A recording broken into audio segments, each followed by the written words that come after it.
में सिफर मामला, कुल सक्रिय मामले 3,256। स्कूलों में लौटी रौनक। कृषि मंत्री बादल ने देवघर में जन शिकायत शिविर में लिया हिस्सा। भाजपा विधायक दल के नेता बाबूलाल मरांडी की धनबाद जिले में अवैध उत्खनन की सीबीआई जांच की मांग।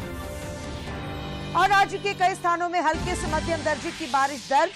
कल से मौसम शुष्क रहने के आसार। न्यूनतम तापमान में 3 से 5 डिग्री सेल्सियस तक की हो सकती है गिरावट।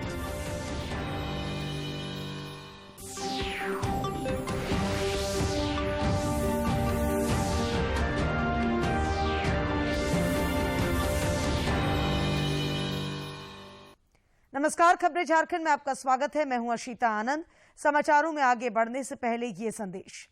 देश के कई हिस्सों में कोरोना संक्रमण तेजी से फैल रहा है।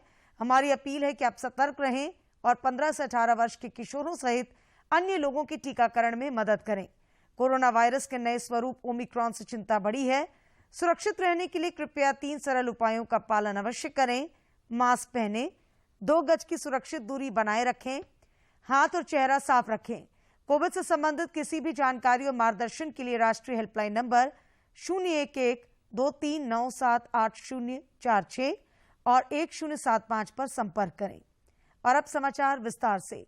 प्रधानमंत्री नरेंद्र मोदी कल हैदराबाद का दौरा करेंगे और अंतर्राष्ट्रीय फसल अनुसंधान संस्थान के स्वर्ण जयंती समारोह का शुभारंभ करेंगे। इधर रांची विश्वविद्यालय का आज 35वां दीक्षांत समारोह आयोजित हुआ, जिसमें राज्यपाल सह कुलाधिपति रमेश बैस का दीक्षांत संबोधन हुआ और विद्यार्थियों को डिग्रियां प्रदान की गईं।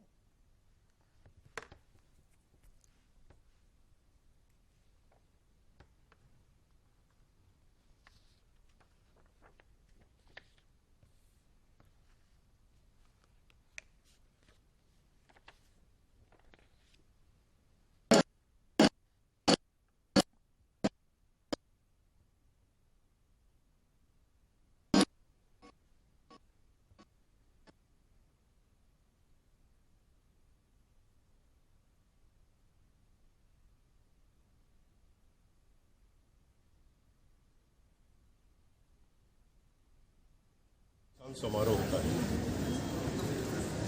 उन्होंने जो अपने जीवन में शिक्षा ग्रहण किया और उसकी डिग्री जब उसके हाथ में आती है, अगर क्वेश्चन से भेज दें तो उनको उतनी खुशी नहीं होती जितना दीक्षांत समारोह करके एक सामूहिक रूप से एक उत्सव के रूप में मनाया जाता है और सारे विद्यार्थियों के चेहरे में प्रसन्नता खिलती है। रांची विश्वविद्यालय झारखंड का पुराना विश्वविद्यालय है, जिसकी एक गरिमा है। और आज मैंने अपने भाषण में भी कहा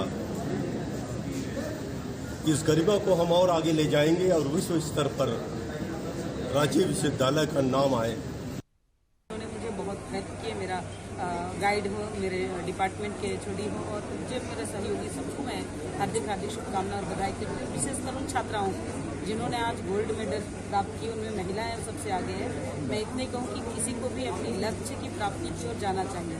संकट लाख होंगे, बाधाएं लाख होंगे, काम हजार होंगे, लेकिन अपने लक्ष्य की प्राप्ति करना ही चाहिए। इधर देश में कोरोना की लगातार हार हो रही है। पिछले 24 घंटों के दौरान देश भर में 2,46,674 लोगों ने कोरोना को पराजित किया। इस अवधि में हालांकि 1,49,374 नए मामलों की पुष्टि हुई।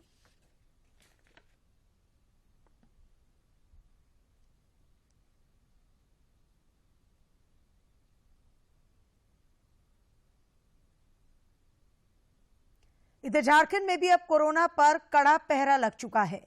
आम लोगों की सक्रियता और टीकाकरण अभियान से इसकी रफ्तार लगातार थमती जा रही है। पिछले 24 घंटों के दौरान राज्य में 1,046 कोरोना वीरों ने कोविड को हराकर जिंदगी की जंग जीती। इस अवधि में 523 मरीजों की भी पहचान हुई। राज्य में फिलहाल कोरोना के 3,256 एक्टिव मामले शेष हैं, जबकि रिकवरी रेट अब बढ़कर 98% हो गई है। देश में कोविड के खिलाफ जारी जंग में टीकाकरण अभियान तेज गति से चल रहा है। केंद्रीय स्वास्थ्य मंत्रालय के अनुसार अब तक देश भर में 1,68,47,16,00,000 से अधिक कोविड रोधी टीके लगाए जा चुके हैं।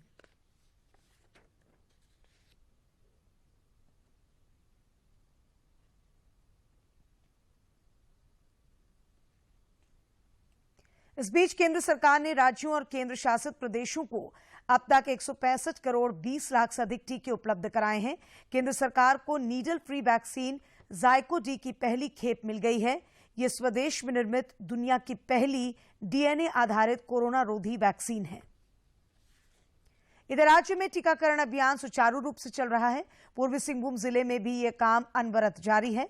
18 साल से अधिक आयु वर्ग के टीकाकरण मामले में पूर्वी सिंहभूम जिला प्रथम स्थान पर रहा है, लेकिन 15 से 18 आयु वर्ग में इसकी रफ्तार कुछ धीमी है, जिसके वास्ते मंथन का दौर चल रहा है। इस सिलसिले में जिला प्रशासन और शिक्षा विभाग की बैठक हुई है। जो उनको सर्वे 18+ में हम लोग पूरे स्टेट में और देश में भी हमारा नाम है कि जमशेदपुर जिले ने अपने राज्य में प्रथम स्थान प्राप्त गया है। लेकिन जो 15+ का जो है क्रियान्वयन कर रहे हैं उसमें कुछ बाधाएं आ रही हैं। हम लोगों को जो टारगेट मिला है वो 1,66,751 बच्चों को टीकाकरण कराने का यहाँ पर, परंतु अभी तक हम लोगों ने 18 वर्ग के बच्चों को वैक्सीन लगाना है और उसको लेकर के हम लोग यहाँ पे आज सभी प्राइवेट स्कूल के शिक्षक, प्रधानाध्यापक, सरकारी स्कूल के शिक्षक लोगों को निर्देश दिया गया है कि स्कूल अब खुल गई है तो वैसे बच्चे जो अभी तक वैक्सीनेटेड नहीं हैं उन बच्चों का प्लान बना करके वैक्सीन करवाएंगे और जो बच्चे वैक्सीन फर्स्ट डोज ले लिए हैं उनका भी 28 दिन के बाद सेकेंड डोज लगवाना अनिवार्य होगा। सरकार के निर्देश पर कोरोना गाइडलाइंस का अनुपालन करते हुए केंद्रीय विद्यालय गढ़वा में आज से विद्यालयों में कक्षा 1 से 10वीं तक पठन पाठन पूर्व की भांति शुरू हो गया। लगभग 2 वर्षों के बाद राज्य के अन्य जिलों के स्कूलों की तरह केंद्रीय विद्यालय गढ़वा फिर से गुलजार दिख रहा है और छात्र और छात्राओं ने विद्यालय में आकर पूर्व की भांति पढ़ाई शुरू कर दी।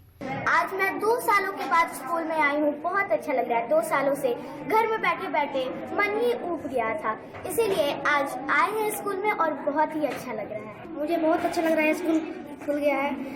बहुत दिन से घर पे ऊब रहे थे। मम्मी पापा भी बोल रहे थे कि स्कूल कब जाएंगे। वो बोल रहे थे कि अभी कोरोना के कारण नहीं जा सकते। स्कूल आए बहुत अच्छा लग रहा है। तो हमारा जो स्कूल है वो फिर से ओपन हो चुका है। इससे मैं सरकार को बहुत धन्यवाद देना चाहता हूँ।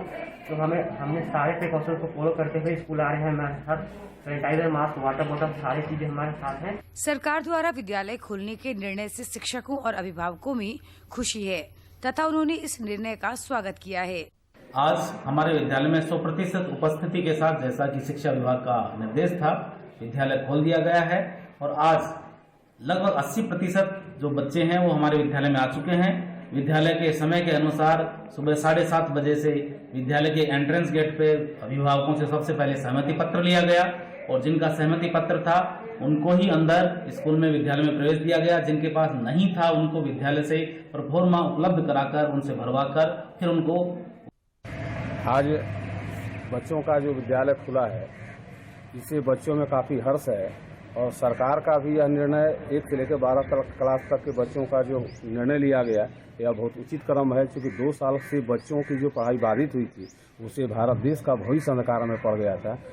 कोरोना काल में काफी दिनों से ऑनलाइन पढ़ाई चल रही थी, लेकिन अब ऑफलाइन साक्षात कक्षाओं का दौर फिर लौट आया है, जो हर तरह से शिक्षा और देश के नौनिहालों के लिए बेहतर है।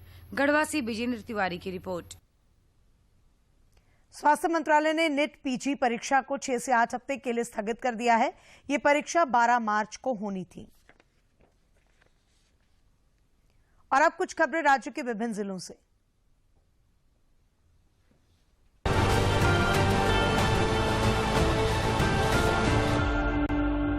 गिरिडीह उपायुक्त ने बैठक आयोजित कर शिक्षा विभाग के अंतर्गत छात्रों का खाता खोलने, छात्रवृत्ति, पोशाक, पाठ्य पुस्तक और साइकिल वितरण की अद्यतन स्थिति की समीक्षा कर संबंधित अधिकारियों को आवश्यक दिशा निर्देश दिए।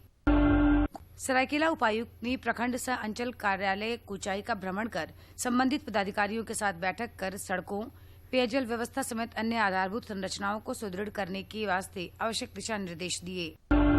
पलामू उपायुक्त ने वर्चुअल माध्यम से विभिन्न विभागों की जन कल्याणकारी योजनाओं की ऑनलाइन समीक्षा की। इस दौरान उन्होंने अपूर्ण योजनाओं को तय समय अनुसार पूर्ण करने पर बल दिया। कोडरमा उपायुक्त ने स्वावलंबी ग्राम हेतु चयनित बनौता, फुलवरिया और हरिहरपुर ग्राम में जाकर वहां के लोगों से बातचीत की। इस दौरान उन्होंने ग्रामीणों से एकजुट होकर जल संरक्षण, प्रकृति संरक्षण व अन्य आसपास की साफ सफाई को रखते हुए अपने ग्राम को समृद्ध करने की अपील की। पलामू जिले में धान अधिप्राप्ति के लक्ष्य को 100% प्राप्त करने के उद्देश्य से आज सभागार में अनुश्रवण समिति की बैठक हुई। इस दौरान उपायुक्त ने पीपरा, मधुबना, मनातू, राजहरा और भजनिया पैक्स के कम धान अधिप्राप्ति किए जाने को लेकर कड़ी नाराजगी जाहिर करते हुए धान अधिप्राप्ति में गति लाने पर बल दिया। वहीं अच्छे पैक्स को प्रोत्साहित करने की भी बात कही। रामगढ़ उपायुक्त ने मुख्यमंत्री स्वास्थ्य सहायता योजना के तहत आयोजित जिला स्तरीय समिति की बैठक के दौरान प्राप्त आवेदनों की समीक्षा के उपरांत लाभुकों को लाभ देने तथा अधिकारियों को सुदूरवर्ती क्षेत्रों में शिविर आयोजित कर ज्यादा से ज्यादा योग्य लाभुकों को लाभ देने का निर्देश दिया। कोटी पुलिस के द्वारा अपराध नियंत्रण एवं विधि व्यवस्था बनाए रखने के लिए सभी थाना क्षेत्रों में सघन वाहन जांच अभियान चलाया गया। राजमहल विधायक अनंत ओझा ने साहिबगंज मनिहारी गंगा पुल निर्माण का गंगा घाट का जायजा लिया तथा संतोष जताया। उन्होंने पुल निर्माण के लिए प्रधानमंत्री नरेंद्र मोदी और केंद्रीय मंत्री नितिन गडकरी का आभार जताया।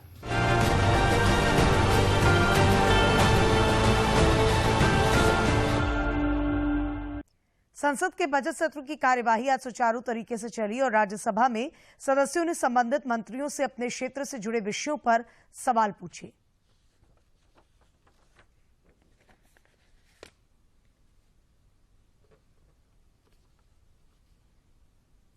सरकार ने किसानों के लिए न्यूनतम समर्थन मूल्य उपलब्ध कराने की प्रतिबद्धता दोहराई है।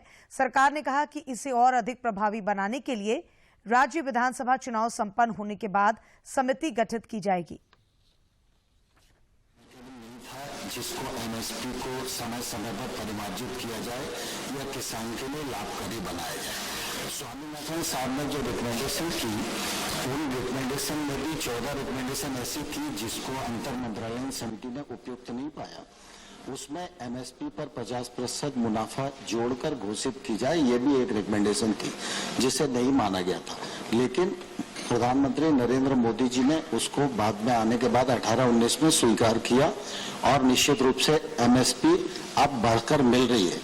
और एमएसपी भारत सरकार का प्रशासनिक निर्णय है। ये निर्णय अनेक वर्षों से चल रहा है और पिछले 7 वर्षों में एमएसपी पर जिंसों की खरीद भी बढ़ाई गई है और एमएसपी को पहले से दोगुने दाम दिए गए हैं। और अभी जो बजट प्रस्तुत हुआ उसमें भी 2,37,000 करोड़ रुपया किसानों को लाभकारी मूल्य के लिए दिया जाए, ये भी प्रावधान किया गया है। जहां तक गारंटी कानून का सवाल है तो मैं सदस्य को और देश को और किसान संघों को ये कहना चाहता हूं कि जब प्रधानमंत्री जी ने इन सब विषयों पर विचार करने के लिए, जैसा मैंने पूर्व में भी कहा, चाहे वो क्रॉप डाइवर्सिफिकेशन हो, चाहे नेचुरल फार्मिंग हो, चाहे एमएसपी को प्रभावी और पारदर्शी बनाने का मामला हो, इस पर एक समिति बनाने की घोषणा की है जिसमें किसान भी होंगे, अर्थशास्त्री भी होंगे, वैज्ञानिक भी होंगे, सरकार के प्रतिनिधि भी होंगे, राज्य सरकार के प्रतिनिधि भी होंगे। ये कमेटी जैसे ही विधानसभाओं के चुनाव निबट जाएंगे, कमेटी के बनाने का मार्ग प्रशस्त होगा। सांसद गीता कोड़ा ने लोकसभा में बेरोजगारी और पलायन का मुद्दा उठाया और इसके समाधान की पहल अपने संसदीय क्षेत्र से करने की गुजारिश की।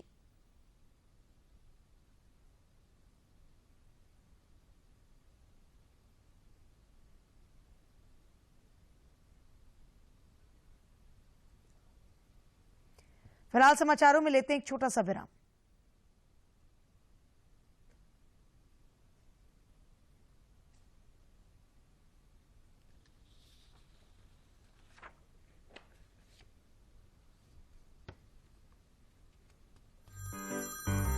सर, आपका केवाईसी अपडेट करना है, नहीं तो अकाउंट और एटीएम कार्ड ब्लॉक हो जाएगा। सावधान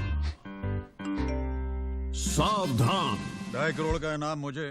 देखिए, अनजाने कॉल्स, फर्जी ईमेल्स, लिंक्स और जाली ऐप से अपना पिन, ओटीपी, पासवर्ड कभी भी किसी के साथ शेयर न करें। आप रहेंगे सावधान तो नहीं होगा नुकसान।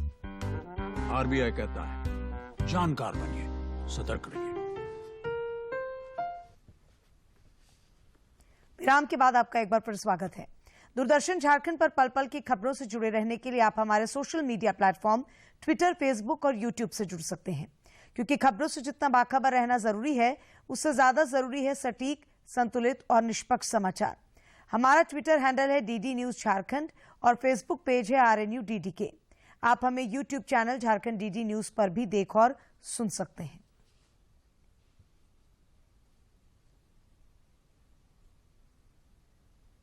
आजादी के सफर की आज की कड़ी में देखिए चौरी चौरा के ऐतिहासिक घटना के बारे में।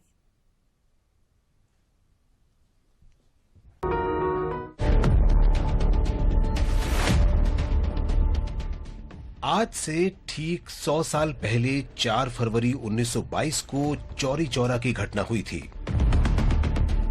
गांधी जी ने 1 अगस्त 1920 को असहयोग आंदोलन शुरू किया था। आंदोलन ने अगले 1.5 साल में जैसे जैसे गति पकड़ी, देश भर में बड़ी संख्या में कार्यकर्ता सक्रिय हो गए। जनवरी 1922 में गोरखपुर कांग्रेस कमेटी और खिलाफत कमेटी ने किसानों से विदेशी सामान बेचने वाली दुकानों पर धरने का नेतृत्व करने का आग्रह किया। पुलिस ने विदेशी कपड़ों का व्यापार का विरोध कर रहे कार्यकर्ताओं को रोकने की कोशिश की। इस घटना से स्थानीय लोगों में रोष फैल गया। 4 फरवरी को चौरी चौरा कस्बे में लोग जमा हो गए और चौरी चौरा थाने के नजदीक मुंडेरा बाजार में धरना देने के लिए निकल पड़े। पुलिस ने जब गोलियां चलाईं तो प्रदर्शनकारियों का गुस्सा ज्वालामुखी की तरह फूट पड़ा।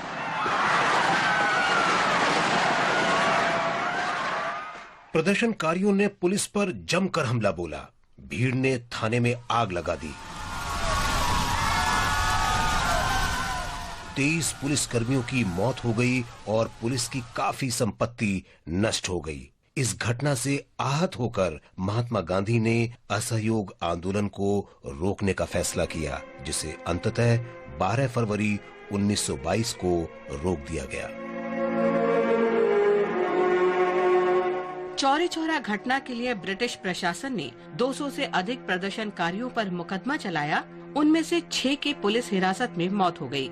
8 महीने के लंबे मुकदमे के बाद 172 लोगों को मौत की सजा सुनाई गई थी। इस फैसले पर गंभीर प्रतिक्रिया हुई थी, जिसके बाद इलाहाबाद उच्च न्यायालय ने अपने फैसले को संशोधित किया और 19 को मौत की सजा, 110 को आजीवन कारावास और शेष को लंबे कारावास की सजा सुनाई। इन शहीदों के सम्मान में इस स्थल पर आज शहीद स्मारक खड़ा है। देश के इन वीर सपूतों को हम नमन करते हैं। आज हम राष्ट्रवादी नेता M.A. अयंगर को भी याद करते हैं। इनका पूरा नाम मदभूषी अनंत सायानाम अयंगर था। इनका जन्म 4 फरवरी 1891 को आध्यात्मिक शहर तिरुपति के पास तिरुचनूर में हुआ था। श्रीनिवास श्री वेंकटेश भक्तवत्सल भागवत प्रिय। अयंगर बहुत छोटी आयु में ही स्वतंत्रता आंदोलन में शामिल हो गए थे। वे अपने गृह राज्य में भारतीय राष्ट्रीय कांग्रेस के प्रमुख व्यक्तियों में से थे। गांधी जी के असहयोग के आह्वान पर अयंगर ने 1921-22 के दौरान अपनी वकालत छोड़ दी। 1940 और 1944 के बीच अयंगर को पहले व्यक्तिगत सत्याग्रह अभियान और बाद में भारत छोड़ो आंदोलन में भाग लेने के लिए लगभग 3 साल की कैद हुई थी।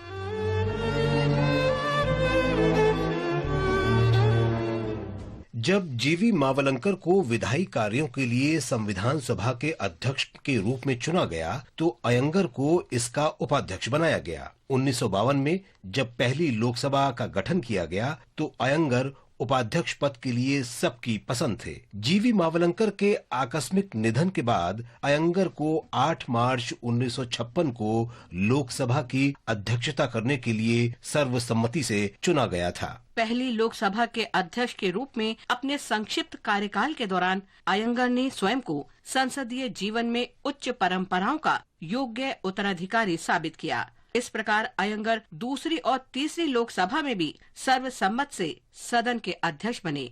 1962 में उन्होंने बिहार के राज्यपाल के रूप में सेवा करने के लिए अध्यक्ष पद से इस्तीफा दे दिया। अयंगर शिक्षा के क्षेत्र में भी सक्रिय रहे। अपने पूरे जीवन में उन्होंने संस्कृत और भारतीय संस्कृति के अध्ययन और प्रचार में बहुत रुचि ली। 19 मार्च 1978 को अंतिम सांस ली। इस महान नेता को भावभीनी श्रद्धांजलि देता है।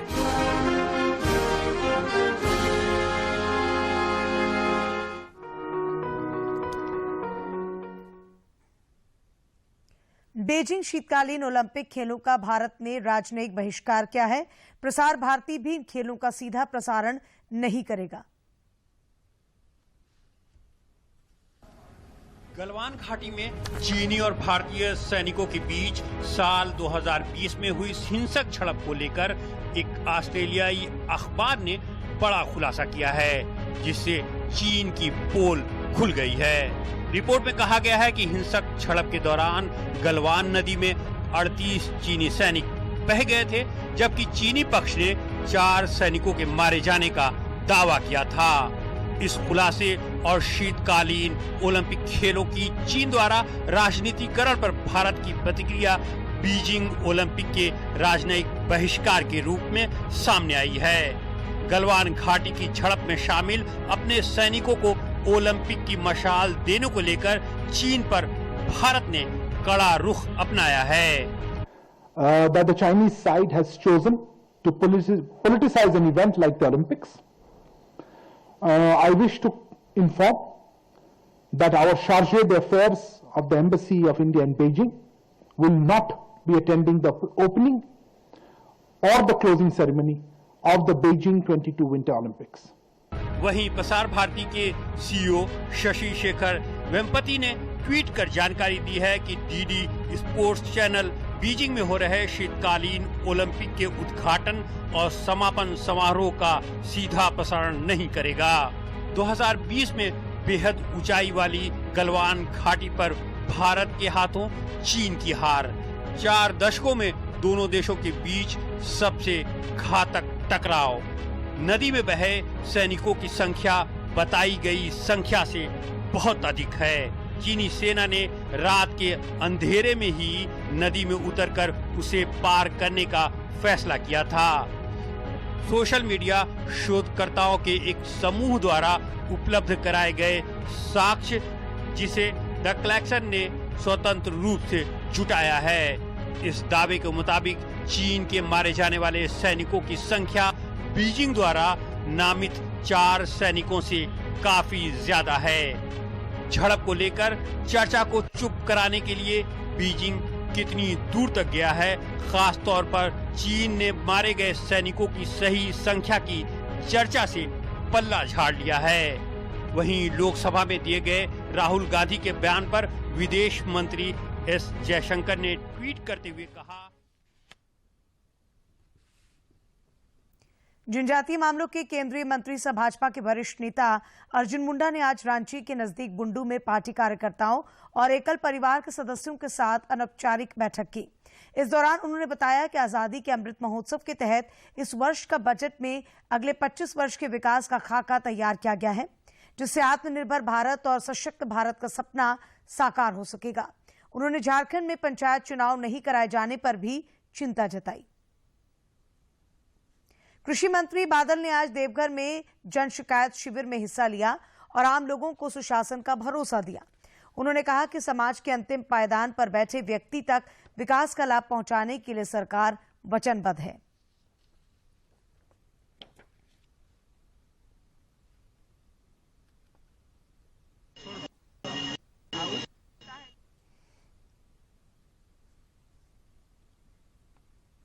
भाजपा विधायक दल के नेता बाबूलाल मरांडी ने धनबाद जिले में कोयले के अवैध उत्खनन की सीबीआई से जांच कराने की मांग की है। रांची में आज प्रेस वार्ता को संबोधित करते हुए उन्होंने प्रशासन पर सीधा निशाना साधा और तथ्यों को छुपाने का आरोप लगाया। दूसरा कापा साड़ा है,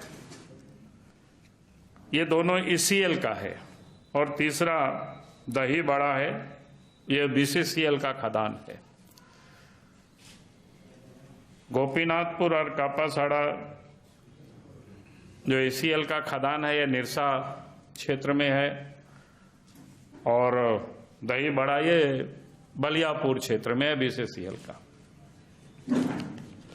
और वहां जाने के बाद बिल्कुल साफ दिखता है, जो प्रशासन जिसको कहते हैं कि लोग कोयला चून रहे थे और उनके ऊपर छत गिरा और चाल गिरा और लोग डेथ कर गए। कोई भी जाएगा व्यक्ति वहां जाकर के देखेगा तो साफ दिखता है। और फिर झारखंड मुक्ति मोर्चा की केंद्रीय महासचिव सुप्रियो भट्टाचार्य ने आज रांची में एक प्रेस वार्ता को संबोधित किया, जहां मुमू के स्थापना दिवस की चर्चा की। उन्होंने बताया कि अलग अलग तिथियों में जिलावार स्थापना दिवस मनाया जाता है। आज धनबाद में 50वां स्थापना दिवस मनाया गया। इस दौरान उन्होंने कई अन्य विषयों पर भी चर्चा की। झारखंड हाईकोर्ट में रांची के विभिन्न जलाशयों एवं तालाबों के अतिक्रमण से संबंधित मामले की आज सुनवाई हुई। न्यायाधीश जस्टिस डॉक्टर रवि रंजन और जस्टिस सुजीत नारायण प्रसाद की खंडपीठ में हुई सुनवाई के दौरान अदालत ने रांची में तालाबों की संख्या और उनकी वर्तमान स्थिति के मामले में रांची नगर निगम और राज्य सरकार से जवाब तलब किया है। कोर्ट ने जियोलॉजिकल सर्वे ऑफ इंडिया के निदेशक को अगली सुनवाई के दौरान उपस्थित होने का भी निर्देश दिया। नेशनल जियोग्राफिकल के प्रतिनिधियों ने आज मुख्यमंत्री हेमंत सोरेन के समक्ष पोस्ट कार्ड्स फ्रॉम झारखंड नाम से बनने वाली डॉक्यूमेंट्री का प्रेजेंटेशन दिया।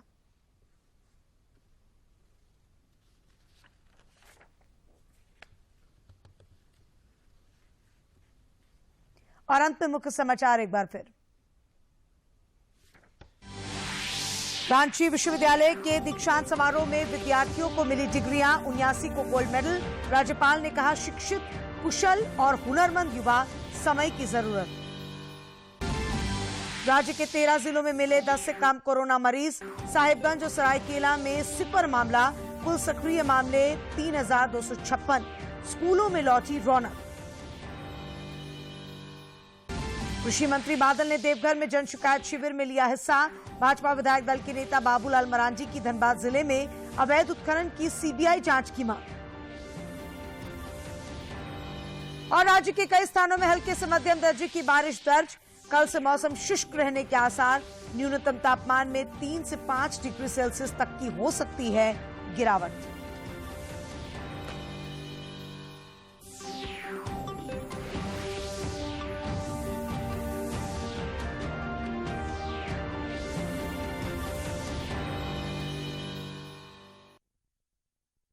से संबंधित लेन देन के बारे में तुरंत अलर्ट पाने के लिए अपने बैंक के पास अपना मोबाइल नंबर और ईमेल रजिस्टर कर दीजिए। अगर आपको किसी ऐसे लेन देन के बारे में अलर्ट मिलता है जिसे आपने नहीं किया है या फिर अधिकृत नहीं है, तो तुरंत अपने बैंक को आप सूचित करें। आरबीआई कहता है, जानकार बनिए, सतर्क रहिए।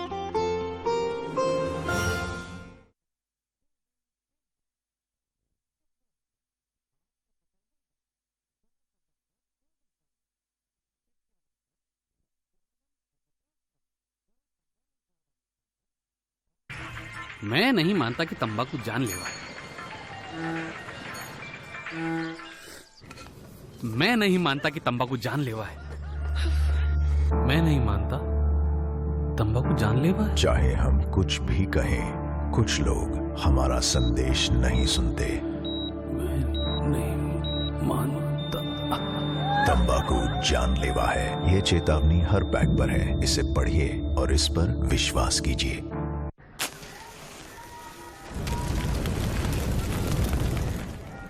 बीड़ी सिगरेट का हर कश आपको नुकसान पहुंचाता है। ये आपके दिल तक खून ले जाने वाली मुख्य नस है। धूम्रपान से इसमें चिपचिपापन आ जाती है, जिससे इसमें जहरीले पदार्थ भर जाते हैं। इतना एक धूम्रपान करने वाले की नसों में पाया गया है। उम्र 32 वर्ष। बीड़ी सिगरेट का हर कश आपके लिए नुकसानदायक है। मनुष्य के स्पंज समान फेफड़े हवा सोखने के लिए बने हैं, लेकिन कुछ लोग फेफड़ों को बीड़ी सिगरेट का धुआं सोखने के लिए इस्तेमाल करते हैं।